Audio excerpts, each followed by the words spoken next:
Merhaba değerli arkadaşlar, değerli dostlar. Zerdeş TV'nin yeni bir yorum analiz programında tekrar bir aradayız. Bugün farklı bir konuyu ele alacağız. Siyaset ve siyasetin toplum üzerindeki etkisi. Bu çalışmayı bugün çok değerli bilim insanı, entelektüel Fikret Başkaya'yla bu çalışmayı ele almaya çalışacağız. Hocam merhaba, hoş geldin. Nasılsın? Merhabalar, teşekkürler. Siz, e, Özgür Üniversiteyi, vakfı bize biraz anlatmanız mümkün mü? Şimdi bir kere bu Özgür Üniversite'nin kuruluşu 1992 Ekim'inde oldu. Evet. Ben 94'te hapse girince orada bir aksama yani bir zafiyet ortaya çıktı. Hapisten çıktıktan sonra 1995'te hapisten çıktıktan sonra Türkiye ve Orta Doğu Forumu Vakfı'nı kurarak Özgür Üniversite'yi onun çatısına aldık. Bir kere Özgür Üniversite'nin kuruluş gerekçesi biliyorsun verili eğitim sistemi, gerici eğitim sistemi işte resmi ideoloji yani üreten eğitim sistemine karşı bir çıkış yapmaktı. Bir alternatif. Alternatif. Bir de yani Türkiye ve vakfın adının Türkiye ve Orta Doğu Forumu olmasının nedeni de biliyorsun bizde ve bizim gibi ülkelerde çok köklü bir Avrupa merkezli yabancılaşma var. Evet. Yani sorunlara kendi gözümüzle bakma yeteneği zaafa uğramış durumda bu Avrupa merkezli ideolojik yabancılaşma yüzünden. Evet. Yani mesela komşularımızla etrafımızda bir ilgisi yok ama hep batıya dönük. O anlamda yani orada da bir parantezi açmak gibi bir niyet amaçla Türkiye Orta Doğu Forumu Vakfı olarak Evet. kuruldu. Yani bu vakıf tabii biz çok sayıda sadece dersler, seminerler, işte atölye çalışmaları, konferanslar yapmıyorduk biz. Evet. Kitaplar yayınlıyorduk. Mesela bir resmi ideoloji sözlüğü yayınladık. Hı hı. Bir adet iki cilt kavram sözlüğü çıkardık. Kalkınma sözlüğü çıkardık. Ekonomik kurumlar ve kavramlar sözlüğü çıkardık. 100 kadar kitap Evet. çıkardık. Özgür Üniversite Forumu'da 3 aylık bir dergi çıkardık. Evet. Bu 3 aylık derginin ilk sayısı küreselleşme, ikinci sayısı Avrupa merkezcilik, üçüncü sayısı da sosyalizm nerede hata yapıldı idi. Hı hı. Yani bu dergiden sanıyorum bunu yıllarca çıktı bu 3 aylık dergi. Sanıyorum 40'a yakın sayı çıkardık orada. Dediğim gibi 100 kadar kitap yayınladık.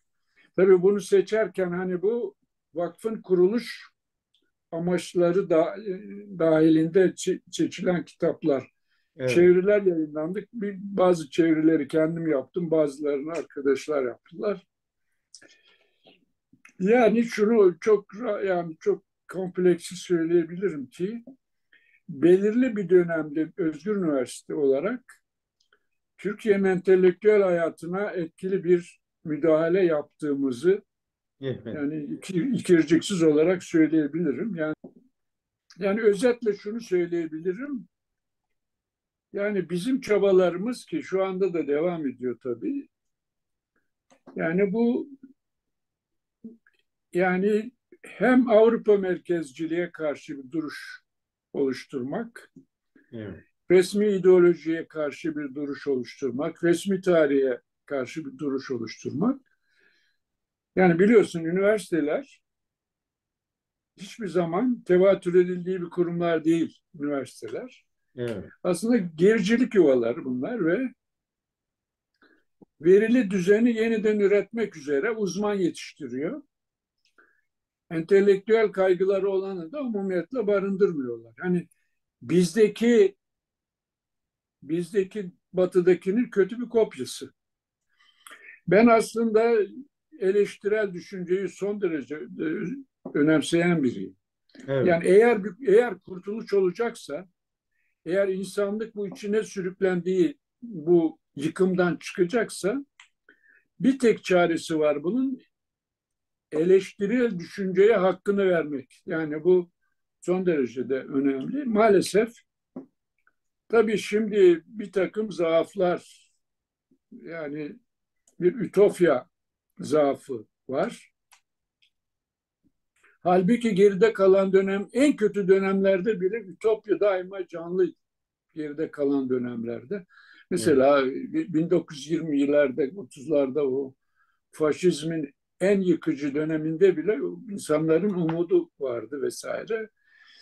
Fakat bu neoliberalizmin dayatılması bir, işçi sınıfının mücadele temelini aşındırdı. Sovyet sistemin çökmesi de sosyalist ütopyayı zaafı uğradı. Bu zaman zarfında Türkiye'nin entelektüel hayatına hatırı sayılır bir katkı yaptığımızı rahatlıkla söyleyebilirim. Evet. Peki hocam. Bu daha çok da online dediğimiz tarzda şu an sanıyorum çalışmalar var değil mi hocam? Yani Nasıl? Online, evet. online yani Online internet çalışmalar üzerinden. var. Hı hı. Tabii yani mesela eskiden her cumartesi bir cumartesi konferansı yapılırdı. Hafta Evet. içinde 5 gün ders yapılırdı. 6. günde cumartesi. Şimdi onu yapamıyoruz bu şeyden dolayı. Yani insanlar, yani bir de mesela İstanbul'u düşün. Yani adamın Bakırköy'den işte Taksim'e gelmesi, Kadıköy'den oraya gel. Yani bir de öyle bir sorun da, fiziki bir problem de var aslında. Hmm. Peki hocam. Ama İstanbul bürosu da açık mı şimdi? Tabii açık. Ankara'da açık. Yok, Ankara kapalı. Ankara kapalı. Peki hocam. Değerli hocam, siyasetin sefaleti diye bir yazı yazdınız. Aslında tam da güncel seçimlerde gelmişken bu konuda siyasetin arka planına baktığımızda siyaseti var eden, besleyen o nedir siyaset dediğimizde bize bu konuda neler söyleyeceksin hocam? Yani bizim dildeki siyaset, kadim Grekçedeki politikostan, yani onun buradaki karşılığı aslında şey anlamı, etimolojik anlamı seyislik, işte at süren, at terbiye eden, yani orijini öyle. İşte tabii başka anlamları da var. İşte siyaset katil anlamına da geliyor. Hı hı. Ondan sonra işte yani mesela işte idam, idam vesaire gibi şeyler. Yani siyaset şu demek, yani siyaset devleti angaje eden, devleti angaje eden bir şey. Devlet de bidayette şiddete, teröre ve baskıya dayanarak kuruluyor ve baskıya, şiddete, teröre dayanarak da yol alıyor. Fakat şöyle bir sorun var. Sürekli çatışma, anarşi halindeki bir toplum tabii egemen sınıflar bakımından tercih edilir bir şey değil. Onun için baskıya eşlik eden bir rıza üretme, yani egemen ideoloji üretmek gerekiyor. Türkiye'de bunun karşılığı resmi ideoloji, biliyorsun. Evet. Yani netice itibariyle siyaset iktidar olmak, iktidarda kalmak için yapılan oynanan oyunların, işte manipülasyonların, yalanların heyeti umumiyesi. Hı hı. Dolayısıyla bunun bilimi falan olmaz. Yani bunun bilimi falan olmaz ama siyaset bilimi kürsülerinden geçilmiyor dünyada, yani öyle bir şey var. Bu başka bir şey olması gerekiyor. Hı hı. Türkiye'de Türkiye'de siyaset, yani tabii biliyorsun bu Osmanlı İmparatorluğu'nun devamı olan bir rejim. Orada yani hükümdar, işte kral, han vesaire, yani bunlar iktidarlarını korumak için iki türlü adam kullanıyorlar. Bir kısmı o verili durumu meşrulaştıran, yani ideolojik işlevi olan işte ulema vesaire. Bir de yani esas toplumla yüzleşmeyi sağlayan baskı unsurlar, işte askerler, komutanlar vesaire. Yani netice itibariyle işte her zaman devlet her çağda egemen sınıfın çıkarlarına hizmet eden bir kurum. Fakat Türkiye'de tabii biliyorsun Osmanlı'da kutsaldı, Cumhuriyet döneminde de kutsal. Yani böyle bir durum var. Yani siyaset aslında devletin o egemen sınıfların öbür sınıflar üzerindeki tahakkümünü devam ettirmesi için hukukun, sosyalitenin, ahlakın e, yürütülmesi için verilen çaba diyebilir miyiz? Yani bir daha söyler misin? Yani siyasetin öncelediği aslında toplumsal gelişmede bu sınıflar tabii baskı aracı olarak devleti kullanarak devletin bu topluluk üzerindeki hakimiyetini güçlü kılmak için işte hukukunu, sosyalitesini, ahlaki boyutunu belirleyen ve denetleyen sistem diyebilir miyiz? Sistematik yapı diyebilir miyiz? Tabii ki diyebiliriz. Diyebiliriz yani, şimdi tabii sistem yani varlığını sürdürebilmek için asgari bir takım kurallara ihtiyacı var. Yani bu başka türlü olacak bir şey değil. Fakat esas itibariyle bir egemen ideoloji çerçevesinde bunlar gerçekleşiyor. Şimdi mesela Türkiye'ye baktığın zaman yani mesela işte dini kullanarak kutuplaştırıyorlar toplumu. Milliyetçiliği kullanarak kutuplaştırıyor. O zaman esas sorunlar görünmez hale geliyor. Yani belki de bu senin söylediğin en iyi örnek şu anda Türkiye'nin durumu diyebiliriz. Hmm. Peki hocam mesela Türkiye'nin bu Osmanlı sürecinde de siyaseti belirleyen sınıflardan bahsettiniz. Bu Cumhuriyet'le beraber yani İttihat Terakki'de böyle bir keskin ayrım var mıydı? Yoksa o dönemi siyasetin oluştuğu süreç dönem olarak algılayabilir miyiz 1930'lu yılları süreci? Şöyle, şimdi Osmanlı İmparatorluğu Doğu tipi bir imparatorluk. Doğu tipi imparatorluklardan biri ve sonuncusu. Ondan sonra yok. Hı hı. Osmanlı İmparatorluğu, fakat şöyle bir sorun var. Osmanlı İmparatorluğu'nun tarih sahnesine çıktığı dönemle az çok eş zamanlı olarak ilk defa dünyada tarihte kapitalizm denen orijinal bir üretim tarzı ortaya çıkıyor. Yani bu orayla olan ilişkiler hem imparatorluğun içini boşaltıyor hem de zaman zaman ömrünü uzatıyor. Hı hı. Mesela kapitalizm diye bir şey olmasaydı imparatorluk çok daha erken bir tarihte çökebilirdi. Hı. Fakat emperyalistler arasında yani kim ne kadar pay alacak probleminden dolayı bir süre gecikti. Evet. Fakat şöyle bir şey var. Şimdi Osmanlı yönetici sınıfı başlarda şöyle düşündüler. İşler kötüye gitmeye başlayınca dediler ki biz akidelerimize, ilkelerimize yani şey yapmadık. Başımıza bunlar ondan hani kötüleşmenin nedenini, çürümenin nedenini buna bağladılar. Fakat sonradan baktılar ki dananın kuyruğu öyle değil. Hı hı. Dediler ki o zaman batıya benzeyelim. Batıdan işte bir takım kurum, kural filan düşünce ithal ederek biliyorsun işte ıslahat fermanı var. Hı hı. Arkasından tanzimat fermanı var. İşte birinci meşrutiyet, ikinci meşrutiyet. Bu süreçte ya, Batı tipi bir yani eğitimli sınıf oluşuyor. Hı hı. Sınıf oluşuyor. Fakat Osmanlı İmparatorluğundan tam bir kopuş yok aslında. Yani mesela 1923'te falan o aynı ekip Hı hı. o doğrultuda yoluna devam ediyor. Mesele şu, diyorlar ki biz Batı gibi olabiliriz, muasır medeniyetin üstüne çıkabiliriz. Şimdi bunu söylemesi kolay da yapması o kadar kolay değil. Şundan dolayı.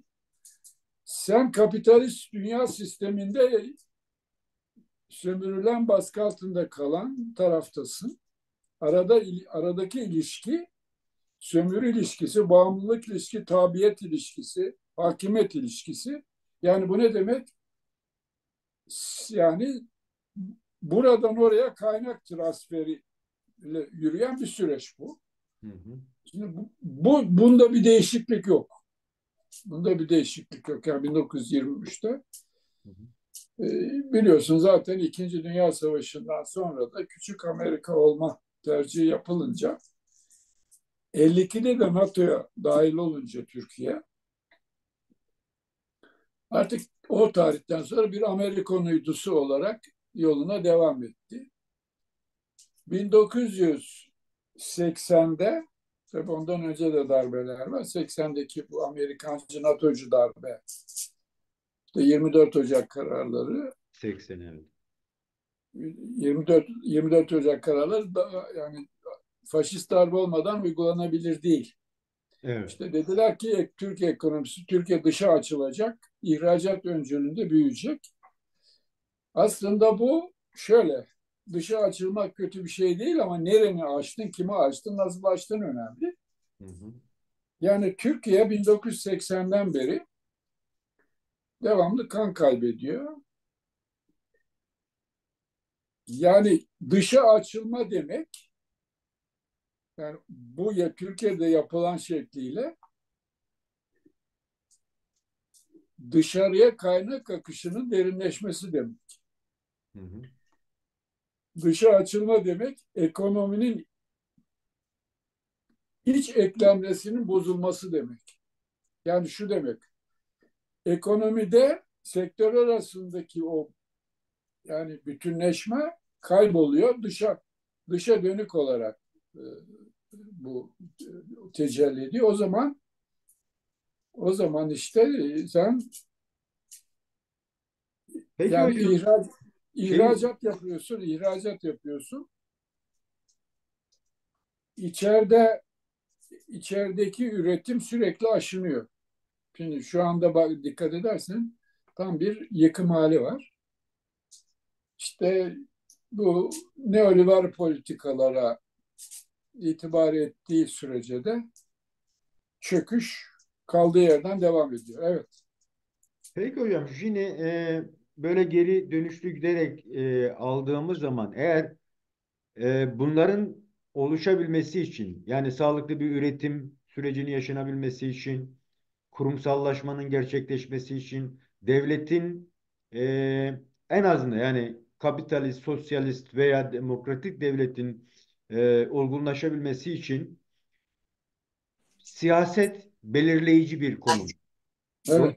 Dolayısıyla da 1950'lere 60'lara kadar Batı'dan alınan kurumlarla bu güçlendirilmeye çalışıldı. Ancak o kurumu yürütebilecek kadrolar vesaireler konusunda baktığımız zaman Türk siyaseti, Türkiye'li siyaset nasıl gelişti, nasıl bir görüngü içerisinde? O konuda bize neler söyleyeceksiniz? Şöyle şimdi 1923'ten İkinci Dünya Savaşı sonrasına kadar 1929 krizi var biliyorsun. Büyük buhran var. O zaman buhran ekonomiyi fazlaca etkiliyor. Yani o zaman bir şeyler yapmak lazım. İşte bu devletçilik dediklerini yoluyla bir takım sanayiler kuruluyor. Fakat bu devletçilik bir ilke değil. Yani şartların zorladığı bir şey. Hı hı. Öyle bir şey olmasa öyle bir şey yapılmayacak. Yani devletçilik işte, fabrikalar işte vesaire. Fakat yani savaş bitip de yani dünya ekonomisi krizden çıkınca taşlar tekrar yerine oturmaya başlıyor. Hı hı. Buna başlıyor. Türkiye işte ikili anlaşmalar yapıyor. Yani 40'ların ikinci yarısında. 52'de NATO'ya giriyor. Yönünü tamamen emperyalizme çeviriyor. Hı hı. Dolayısıyla yani bağımsız bir rota izleme yeteneğini kaybediyor. Yani kaybediyor. İşte belirli aralıklarla işte IMF, Dünya Bankası vesaire müdahale ederek yola devam edildi. Fakat tabii bu yani işlerin yoluna girebilmesi için sömürü ilişkilerini sonlandırmak gerekiyordu. Yani bağımlılık sürekli yani derinleşerek yol aldığı sürece de burada işlerin yani yolunda gitme imkanı yoktu ve maalesef Bunun akıl almaz bir gerekçesi olarak kötü halinde. Türkiye tepeden inmeci yapılanmayla ilgisi var mı? Yani atıyorum kurum geliyor, anayasa yapacak ama kendinden oluşamıyor. İtalya'dan alıyor diyelim ki. Veya ne bileyim ekonomik üretim sistematiği oluşturmak istiyor ama o bağımlılık ilişkilerinin dışına çıkamıyor. Dolayısıyla da siyaset aslında kendini yeniden üretemediği zaman sizin bahsetmiş olduğunuz o batılı tekniklerle veya algılarla hareket etmek zorunda. Dolayısıyla da siyaset sınıfı aslında e, şeyden sonra 1950'den sonra kendini yeterince oluşturamadı diyebilir miyiz? hayır, bir kere şöyle siyasetin yapılış tarzı baştan itibaren problemli ve problem olmaya hep devam etti. Şöyle yani 1923'te kitlelerin sürece müdahalesi diye bir şey yok. Yani bir darbeyle rejimin adı değiştiriliyor. Yani fazla değişen bir şey yok. O zaman tabii yani kitleler bak Türkiye'de kitleler hiçbir zaman siyasi sürece etkili müdahale yapamadı, yapamıyor. Yapması engelleniyor yani engelleniyor. Yani işte bir baskı rejimi, bir bağnaz bir resmi ideoloji, bağnaz bir resmi tarih. Şimdi bu resmi tarih ve resmi ideoloji entelektüel çok şey yapıyor. Yani entelektüel bir çıkışı engelliyor. Yani Türkiye'de yani bu bak ilkokuldan, anaokulundan askerliğe kadar sürekli enjekte edilen, pompalanan bir resmi ideoloji var. Resmi tarih var. Şimdi bu kadar şeyden sonra artık iflah olma şansı yok adamın. Yani dikkat edersen yani entelektüel bakımdan çok gerici bir ülkedir burası. Yani sanatçıları var, edebiyatçıları var, çok değerli vesaire ama şey olarak entelektüel planda çok geri bir ülke. Bunun sebebi ise dediğim gibi bu resmi tarih, resmi ideoloji. Hı Yani hı. insanların düşünme yeteneğini dumura uğratan bir şey bu resmi ideoloji. Yani Türkiye'de kitleler hiçbir zaman etkili bir şekilde siyasal sürece müdahale edemiyor. Hocam Mesela 60'lı yıllardaki üniversiteler, sendikalar bu konuda katkıları olmadı mı hiç? Yani siyaseti dönüştürebilme gücünü belki elde etmediler ama yeni bir yöntem açamadılar mı? tabii 60 darbesinden sonra Türkiye ilk defa bir Yani bir açılım imkanı doğdu. Ben o dönemi gayet üniversite öğrencisi olarak siyasal bilgilerde işte mesela İşçi Partisi kuruldu. Ben hemen ona kaydoldum öğrenciyken. Doktora yapmak üzere Paris'e gidene kadar üyesiydim. Aktif üyesiydim. Hı hı. Hakkımda ilk komünizm propaganda davası o Ankara köylerinde komünizm propagandasından açıldı. Yani sene 1965. Düşünebiliyor musun? Hı hı. Yani o böyle bir o dönemde bir aydınlanma diyebileceğim bir süreç yaşandı. Fakat resmi ideolojiyle hesaplaşılmış değildi yani o dönemde de. İşte tam o Yani noktada siyaset sınıfı orada tercihini nereden yana koydu ve neden bu toplumsal çıkışı ve kendisine de yararı olabilecek aslında daha iyi bir yönetme süreci yaşaması gerekirken ne oldu da hani sefalet geldi? O sefaletin inmesinin sebebi neydi? kendisinin için faydalı olma şansı yok. O zaman ne oluyor? O zaman sömürü olanakları sınırlanıyor. İnsanlar daha çok hak sahibi oluyor. İşte yani demokratik şeyin bir kıymeti harbiyesi olacak. Buna izin verdikleri sürece kendi varlık nedenleri tehlikede. Yani dolayısıyla işte 80'de tabii öncesinde de var biliyorsun. 12 Mart darbesi var. Solu ve ilerici hareketi bastırmak üzere ama o başaramadı. Yani fazla etkili olmadı. Fakat 80'deki darbede çok şiddetli bir, çok yani akıl almaz bir darbe vuruldu ve o gün bugün belini doğrultamadı yani. Bir dikkat edersen bir yani sol muhalefet sadece işte 1980'lerin ortalarından itibaren Kürt hareketi bir yol açtı orada, parantez açtı ama bu sefer burada da yani bir herhangi bir bunun şey olmadı fazla. Yani toplumu demokrasiye doğru yönlendirecek etkisi yarattı ama tam tersine bu demokratik açılımları engellemek için. Bak bu rejim kendini her zaman terörle mücadele retoriğiyle yeniden üretiyor. Evet. İşte iç düşman, dış düşman, terör. Dikkat edersen seçimlerde bile en çok kullanılan argümanları o şey, bu mülk sahibi, ya daha doğrusu bu şey AKP'nin ve çevresindekilerin Hı hı. işte Kürt partileriyle olan ilişkileri hep sorun ederek yani Türkiye'de şey esas sorun şu: demokratik mücadele performans son derece düşük bir ülke maalesef. Fakat öyle değil işte modern, çağdaş falan diye bir retorik de var. Hı hı. Evet. Peki hocam 80'li yıllardan sonraki o bahsetmiş olduğumuz sıkışma yani toplum üzerindeki devletin baskısı, dolayısıyla da siyasetin baskısı.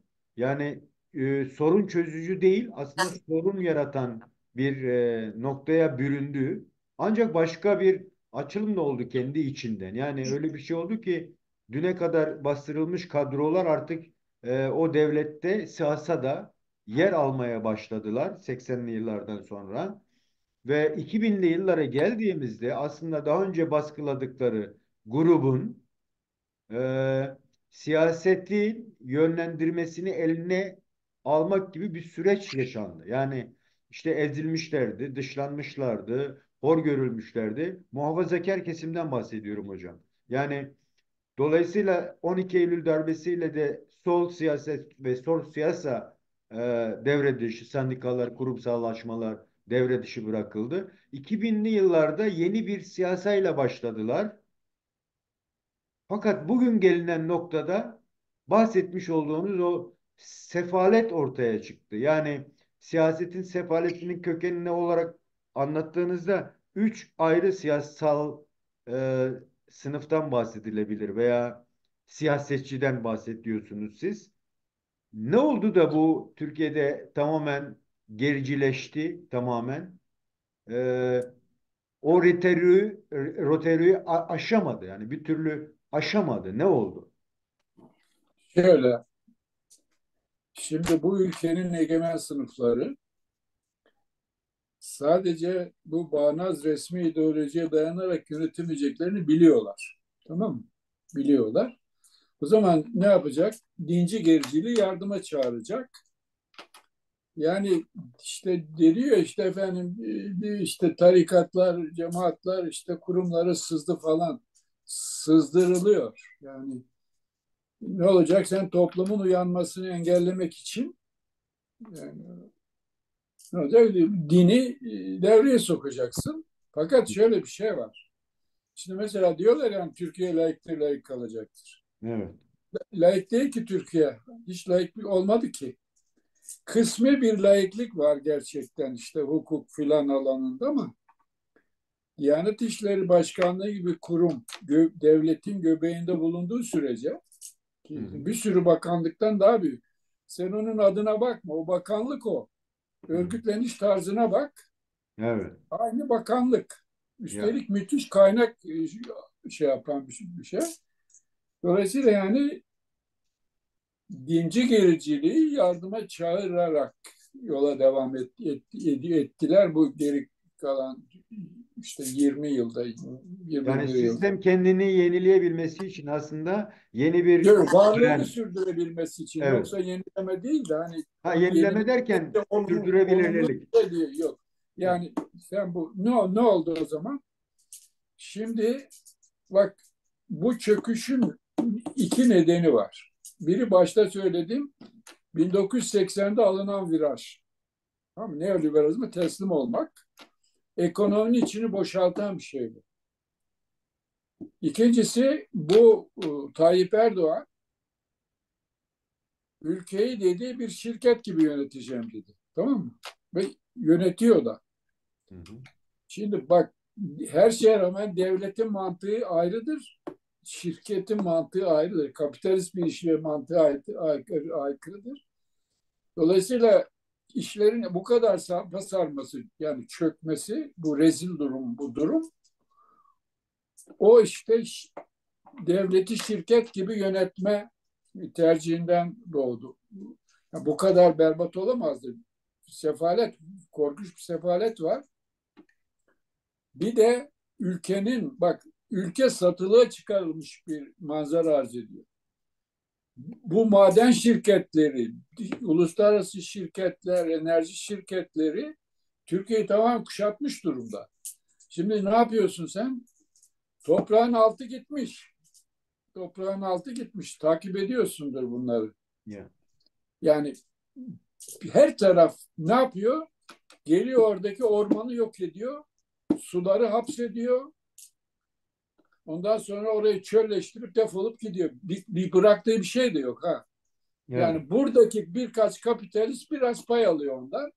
Devlet de çok cüzi bir vergi alıyor. Yani bu Türkiye'nin şu andaki bu açlık, yoksulluk, sefalet mesela bu görülmemiş bir enflasyon var.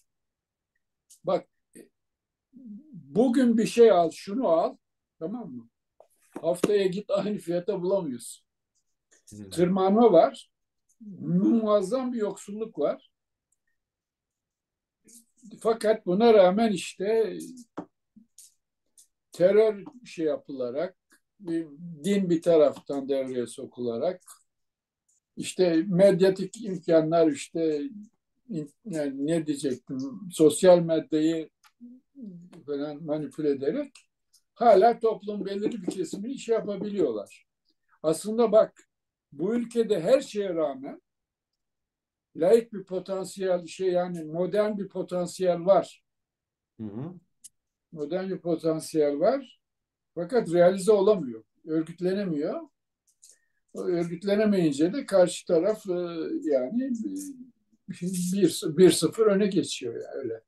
Şimdi hocam siyasetin sefaletinin bu özellikle AKP iktidarındaki oluşumunu şimdi siz konuşurken aklıma geldi. Evet, şirket gibi yöneteceklerse dolayısıyla milletvekillerinin de işte siyasa yapma, kanun oluşturma, halka ekonomik, eğitim, sosyal haklar verme sürecinde çaba sarf etme yerine dediğiniz gibi işte o maddi kaynakların daha çok yükseltilmesi için birer müdür, müdür yardımcısı vesaire konumuna gelmiş oluyor. Dolayısıyla aslında sefaletin başlangıcını da burada görebiliriz. Ama o bahsetmiş olduğunuz %40 veya %50'lik sosyalist ve laik diyelim seküler yapının kendini gösteremeyişinin, yani onlar niye bir şirket kuramıyor? Yani bu neden böyle bir şey olgunlaşamadı? Yani dolayısıyla başka kurumlara mı gerek var? Onlar mı Şöyle, askeriyeyi şöyle, ele alması gerekiyor? şöyle bak şimdi Türkiye'de siyaset hidayetten itibaren ve bugün de esas itibariyle bütçeyi, hazine ve müşterekleri. Müşterek ne demek? Herkesin olan, herkesin kullanıma sunulması gereken ortak yaşam kaynakları ve alanlar. Evet. Bu üçünün yağma ve talanına dayanıyor siyaset. İşte senin meclisine, yani siyaset yapmak isteyenler, siyasetçiler bir kere bu 12 Eylül'den sonra siyasetin yapılış tarzı daha da berbat bir hale geldi. Partiler bir şirket gibi kimin milletvekili olacağını parti başkanı belirliyor. Seçimlerde bir sirk oyunu gibi bir şey. Yani şimdi ne yapıyorsun sen? Sen oy kullanınca bir karşılığı yok onun. Ne yapıyorsun biliyor musun seçimde? Parti başkanının tayin ettiğini onaylıyorsun. Şimdi üç çeşit orada şey var. Mecliste her zaman buluyor. Bir zengin olup da oraya gelen daha çok zengin olmak için, bir de zengin olmak için ikinci gelen grupta. Bir de samimiyetle kamu hizmeti, yani hizmet etmek için gelenler var. Bunlar azınlıkta. Bunlar. Hı hı. Şimdi zaten 2017'den beri Türkiye'de meclis yok. Evet. Şekil var. Yani orada 600 adam, lüzumsuz 600 adam var. Yani onların hiçbir şey yok ki. Saraydan geleni onaylıyor. Yani oradan geçiriyor. Kanun haline getiriyor. Falan yapıyor. Yani şeyin artık şimdi bu mahalle işte bu belediye seçimlerine dikkat et bak. Belediye seçimi gibi değil. Mesela ben Fransa'da 7 yıl kaldım. Orada belediye seçimi nasıl olduğunu gördüm ben. Hocam Kardeşim o orada biraz geriye çekilir misin hocam? bilmem neredeki bir ilçedeki kimin başkan olacağı Ankara'dan mı belirlenir? Yok, böyle bir saçmalık olur mu? Böyle mahalle seçimi olur mu? Yani dolayısıyla siyasetin tam bir sefalet hali, yani çok rezil bir durumdayız. Hı hı. Fakat dediğim gibi işte bu dediğin o senin hani seküler işte kesimin örgüt, yani bu 1980'de öyle bir darbe vurdular ki maalesef ya o kesimi kendi yani bir iradi bir varlık gösterme şeyini yani çok şey yaptılar. Yok ettiler ama bu tabii bu yani bu iş olmayacak anlamına gelmiyor. Şu dakikada bile pekala bu kesim örgütlenebilir ve aracın direksiyonunu değiştirebilir. Potansiyel imkan var. Hocam biraz geriye çekilir misin? Evet. Böyle kalırsanız, şöyle kalırsanız daha iyi. Şimdi hocam, o zaman yerel seçimlere gelmişken, yani çok uzun süredir unutulan bir şeyi gündemleştirdi. Yani işte halk tarafından seçilmesi, adaylarının belirlenmesi, ön seçimlerin yapılmak istenmesi vesaire. Bu konuda neler söyleyeceksiniz? Yani bu girişim e, toplumda karşılık buldu diye düşünüyorum ama siz ne diyeceksiniz? Aslında Kürt hareketi Türkiye'nin siyasi yaşamına birçok yenilik kattı. Yani mesela kadınların etkinliği çok önemli. Eş başkanlık çok önemli. Hı hı. Yani demokratik katılım mekanizmalarını işletebilmeleri çok önemli. Dolayısıyla Kürtlerden öğrenecek çok şey var bu tarafın. Yani. Ama şimdi tabii işte terör retoriğiyle dedim yani bir daha bu rejim kendini terörle mücadele retoriğiyle üretiyor. Yani o kafayı oraya takmış durumda. İşte yani Kürt hareketinin bu şey alandaki açılımları umut verici. Fakat karşı taraf da onun şey alanını daraltmak için hiçbir fırsatı kaçırmıyor. Peki hocam, o bahsetmiş olduğunuz laik seküler e, alanın Kürt hareketiyle ortaklaşıp yeni bir siyasal yani siyaseti sefaletten kurtarabilme olanağı var mı sizce? Potansiyel var. Fakat potansiyel biliyorsun realize olmadığı zaman potansiyel olarak kalıyor. Nedir işte orada Şimdi, ben şimdi kitleyle tamam işte ilgili.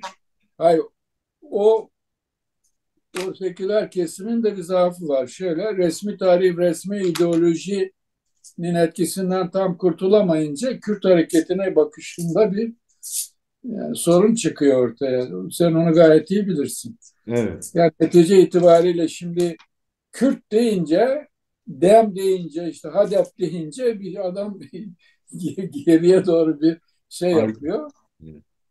Yani öyle bir ittifak kurulduğu anda bunların bir şansı kalmaz.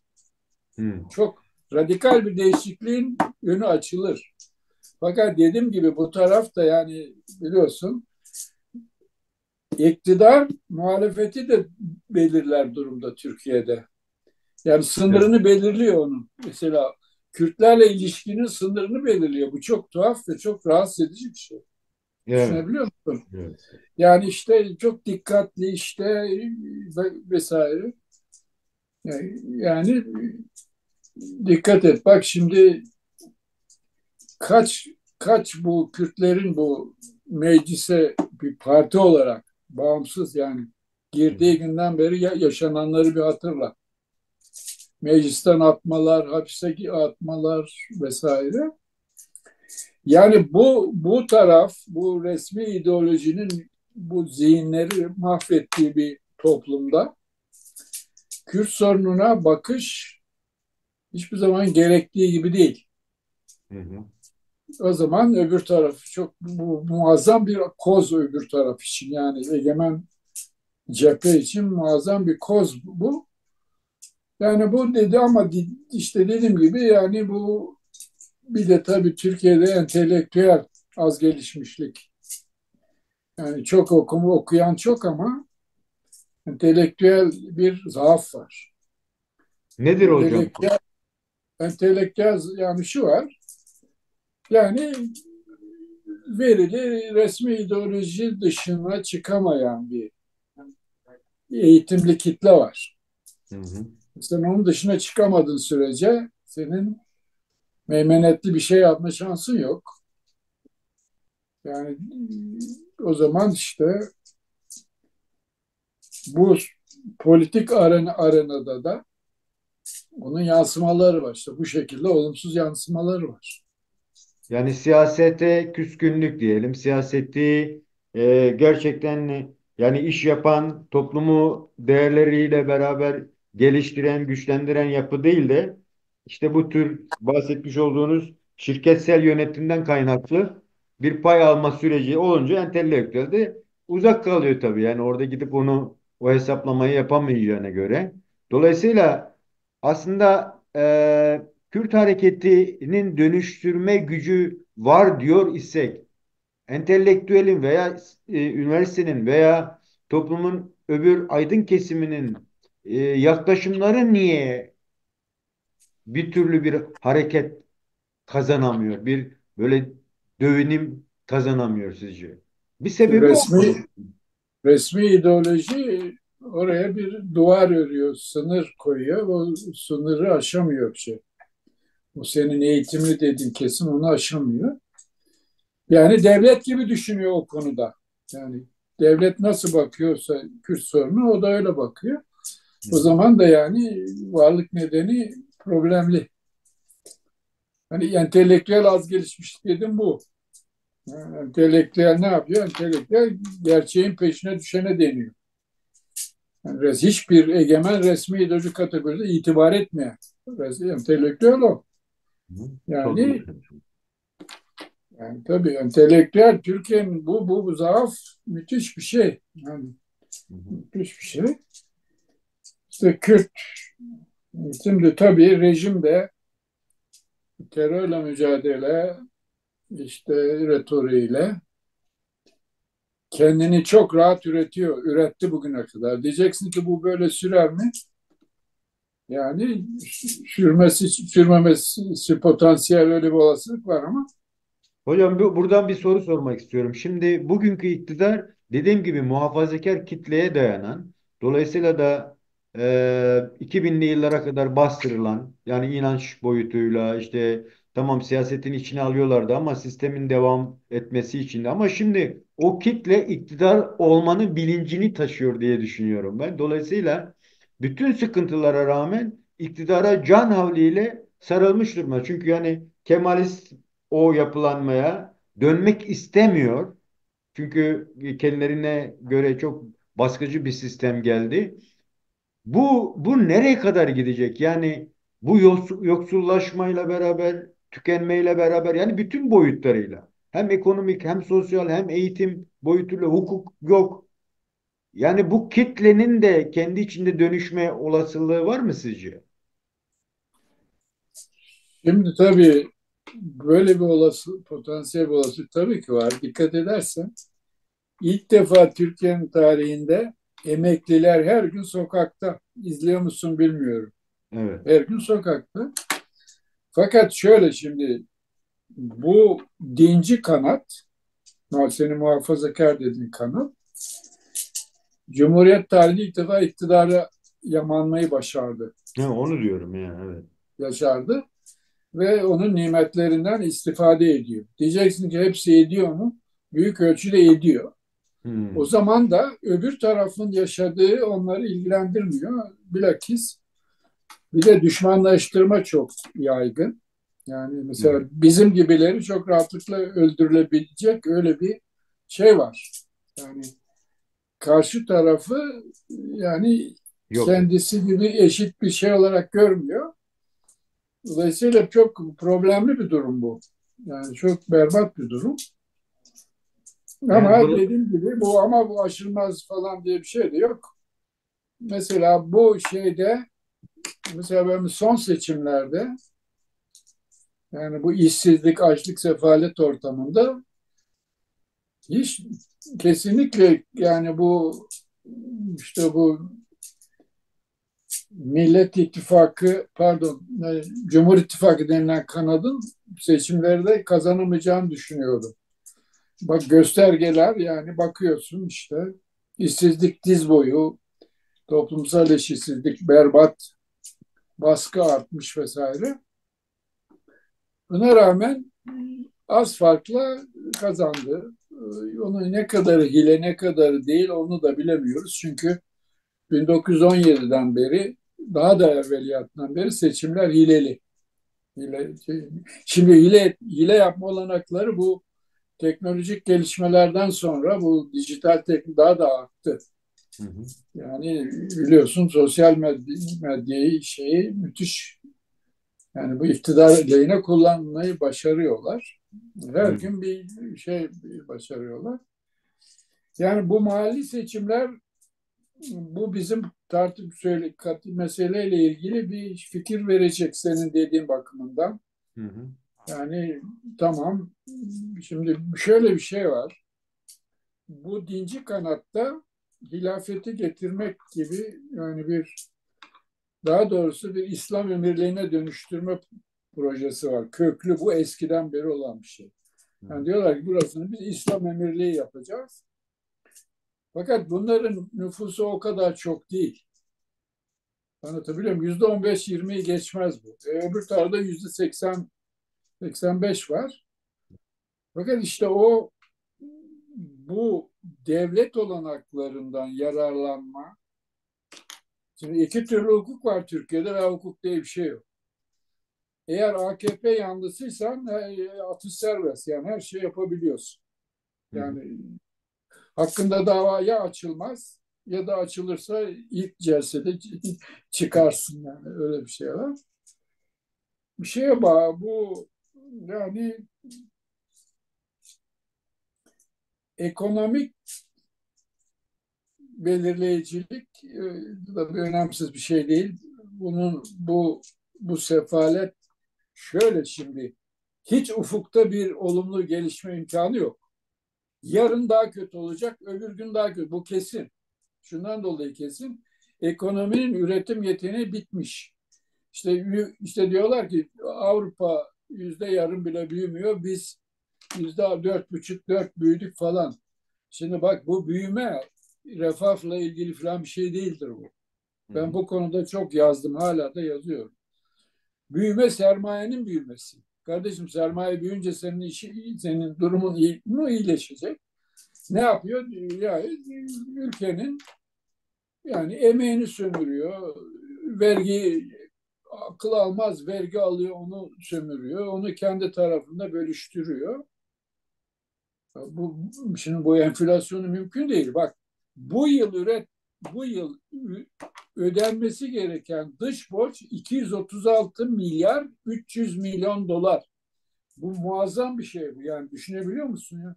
Bir ülke bu borcu nasıl öder? Nasıl öder? Yani onun için daha kötüye yani savruluyor daha da, her geçen gün Bunda daha da. uluslararası dengenin payı ne hocam sizce? Hayır, uluslararası dengenin, küresel sermaye senin insanların açlığı toplu ilgilenmez ki. Burayı olabildiğince sömürme. Onu da gayet iyi yapıyorlar işte. Zaten bir de şöyle, Yani siyasetin sermaye, sefaleti oradan da sermayenin, çıkmıyor mu? sermayenin vatanı yok diyorlar. O boşa söylenmiş bir şey değil. Şimdi bu maden şirketleri mesela daha çok Kanada'dan filan, biliyorsun değil mi? Ya. Ülkeyi mahvediyor bunlar. Yani ben açlık yoksulluktan çok doğaya yapılan bu zulüm tarihi beni çok üzüyor. Şimdi bu Türk olsa ne olacaktı ki? O da parasını ve cennetlerine taşıyacak. O da başka yerlerde lüks abuk yapacak. Yani bu kapitalizmin mantığı böyle bir şey. Evet. Yani sermayenin vatanı yok. Milli sermaye diye bir şey mümkün değil. Yani ama işte sermayenin vatanı yok mu? İşçi sınırı bir sınırlar içine hapsolmuş durumda. Orada öyle bir dengesizlik var. Anlatabiliyor muyum? Evet. Evet. Yani bir taraftan sermaye bu 80'den sonra bilhassa bu neoliberal politikalarla, biliyorsun o 80'deki o dün Ronald Reagan'la Amerika'da, İngiltere'de Margaret Thatcher'lı, orada 3 slogan vardı. Biri liberalizasyon, serbestleştirme. Yani bu ne demek? Bütün dünya sermaye için bir dikensiz gül bahçesi, korunmuş av alanı. Hı hı. Yani sermaye şey. İstediğini yapabilir. İkincisi privatizasyon, özelleştirme. Kamuya ait kaynakların, kamu hizmetlerinin her şeyi metallaştırma. Anlatabiliyor muyum? Öbürü de kuralsızlaşmaydı, deregülasyon. Yani emekçi sınıflar lehindeki kazanımlara savaş açmak. İşte şimdiki manzara bu üçünün realize olması sonucunda burada öyle bir manzara var. Şimdi bu şeyden çıkmadan, yani bunun dışına çıkmadan bu imkanı yok. İmkanı yok. Bak şimdi, Türkiye dünyada ender coğrafyası olarak, bu coğrafya. Yani bilmiyorum. Ben dünyanın epey yerlerini gezdim. Hı Birçok kıtaya da gittim. Böyle bu kadar imkanı olan pek ülke yok aslında. hı. Bak, 3 tarafı deniz, bir de iç denizi var. Evet. Marmara diye. Evet. Fakat deniz ulaşımı diye bir şey yok. İlginç, evet. Anladın mı? Böyle büyük bir ülkede tren yolu ulaşımını yapacaksın. tren yollaşımı diye bir şey yok. Yani çok sınırlı. Şimdi de bu hızlı tren yapıyorlar da bu işe yaradığından değil de daha çok bak proje ne kadar büyükse kar da o kadar büyüktür. Büyük projeleri yaptırıyor sermaye şimdi. Ama şimdi burada tabii e, yani dünyada belki bu Türkiye'deki yaşanan gibi bir örnek yok. Tahminimce yoktur. Çünkü bu kadar abes ki. Şimdi bak adam ne yaparsam diyor bütçe hazineyi yağmalarım doğayı. Mesela ne yap gidiyor konuşuyor belki orada bir devlet memuruna diyor ki sen diyor işte araba al, kredi al, araba al, devlete kirala. Veya konut yap yani kredi al, konut yap, devlete kirala vesaire. Yani böyle bir öyle bir çark oluşmuş ki yani zengin olmak hiç çok kolay. Yani öyle fazla çabaya gerek yok.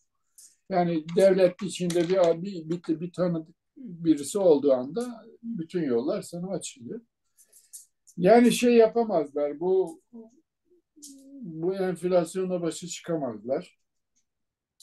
Gelir dağılımını düzeltecek bir şey yapamazlar.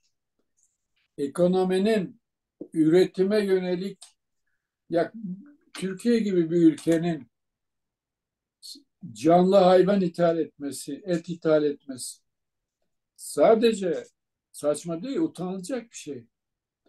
Yani böyle bir coğrafyada sen nasıl yiyeceksin buğdayı bile Ukrayna'dan satın alırsın? Dedim o işte o. Neoliberal politikaların dışa açılma saçmalığının sonucu bunlar. Ne olacak? Radikal bir dönüşüm lazım. Bu potansiyel olarak mümkün ama problem o potansiyeli harekete geçirmeye bağlı. Aslında çok önemli bir nokta.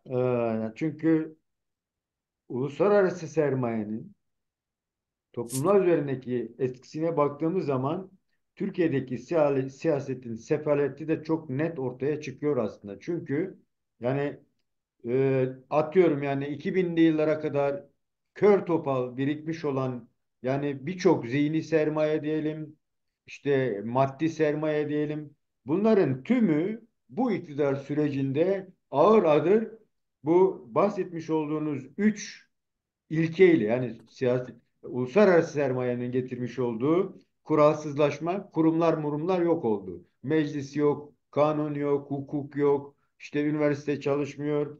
İşte özelleştirme devlete ait bir şey kalmadı. Yani devletin mesela burada bile sağlık ve eğitim devlet yönlendiriyor burada. Yani kimse o alana giremiyor.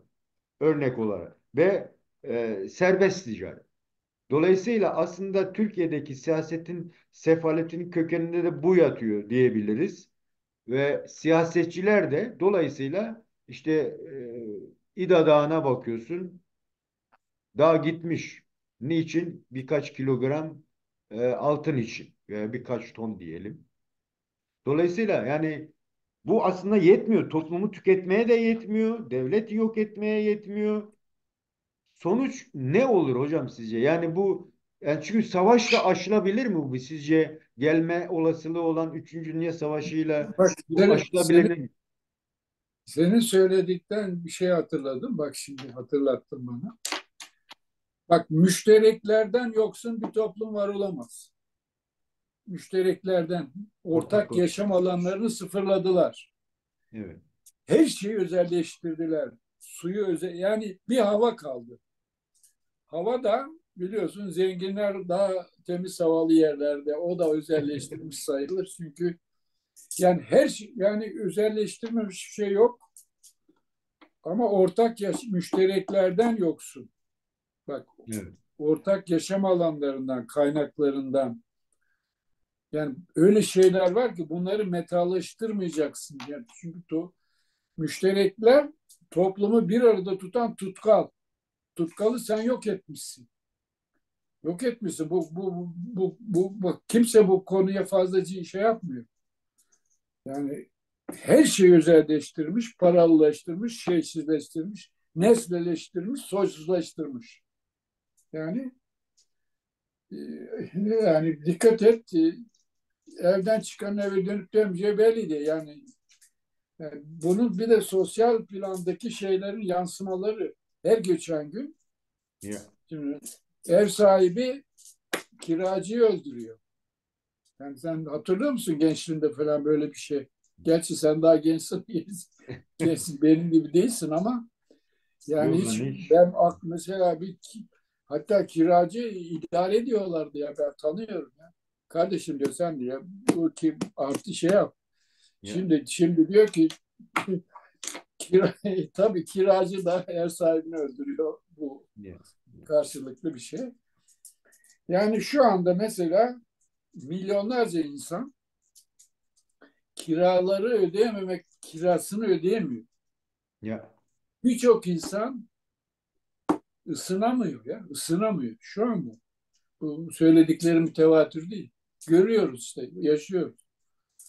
Yani asgari ücretin altında, açlık sınırının altında yaşayan milyonlarca insan var. Fakat akıl almaz bir lüks sefahat içinde yaşayan da bir kitle var. Yani insan hafsalasını zorlayacak servetlere çok kısa zamanda ulaşan bir kitle var. Yani Türkiye'nin manzarası işte maalesef böyle. Peki hocam. Çok teşekkür ediyorum. Ee, son olarak söyleyeceğim bir şey var mı hocam? Vallahi bu bu sürece pekala bir müdahale edebiliriz. Edilmesi gerekiyor. Nasıl? Bunu yani bizim elimiz hep armut toplayacak diye bir kural yok. Yani bu örgütsüzlüğü aşmak lazım. Yani Evet. bir perspektife endeksli örgütlenmeyi gerçekleştirmek lazım. Çünkü sadece eskide olmayan bir şey var. Yani eskiden sosyal kötülüklerle uğraşmak, cebelleşmek problemken şimdi ekolojik kriz var, ekosit var, canlı türleri yok oluyor, iklim krizi var. Bu ikisi birbirini karşılıklı olarak yeniden üretiyor. Yani iklim kriziyle sosyal kriz birbirini karşılıklı olarak.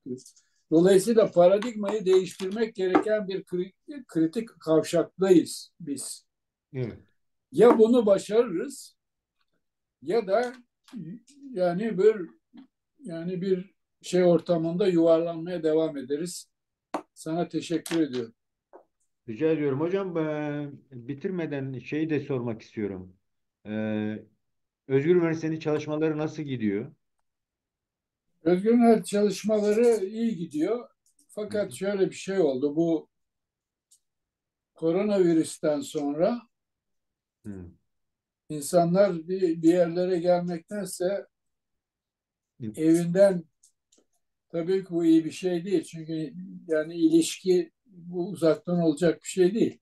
Evet. Yani kısmen onu ödünlüyor ama Hı hı. internet üzerinden faaliyetlerimiz devam ediyor. Ondan sonra işte şimdi kış dönemi başlayacak. Yılda 3 dönem, güz dönemi, kış dönemi, bahar dönemi. Hı hı. Bahar döneminin başında bir şey planladık. Hı hı. Sempozyum. Evet. Modern teknoloji harikaları çözüm mü sorun mu diye bir Hı hı. şey yaptık. O dönemde haberleşiriz seninle. O konuda da bir konuşma yapalım. Ee, son olarak yine söylemek istediğim bir şey varsa. Herkese iyi akşamlar sana da. Hı. Biraz yorgun görünüyorsun hocam. Kendine iyi bak. Çok teşekkürler.